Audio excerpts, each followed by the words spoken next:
امریکہ میں سینئر صحافی عظیم ایم میاں کے خلاف fourth pillar media dog watch کے الزامات اور پروپیگنڈے کے خلاف صحافیوں کا احتجاج اب کینیڈا تک پہنچ گیا ہے۔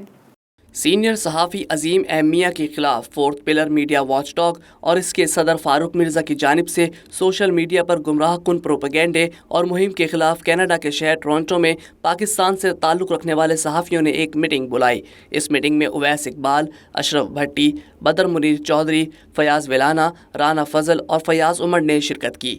پاکستانی صحافیوں نے فاروق مرزا اور ان کی تنظیم کی پروپیگنڈے کی شدید الفاظ میں مذمت کی اور اس اقدام کو آزادی صحافت پر حملہ قرار دیا۔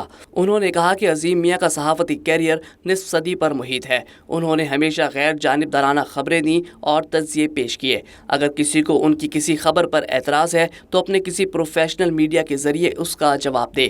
اس سے قبل پاکستان کے دارالحکومت اسلام آباد کے نیشنل پریس کلب اور کراچی پریس کلب کے عہدیداران نے فورتھ پلر سے لاتعلقی کا اظہار کیا ہے۔ صحافیوں کا کہنا ہے کہ فورتھ پلر تنظیم ایک فراڈ اور جعل سازوں کا ٹولہ ہے۔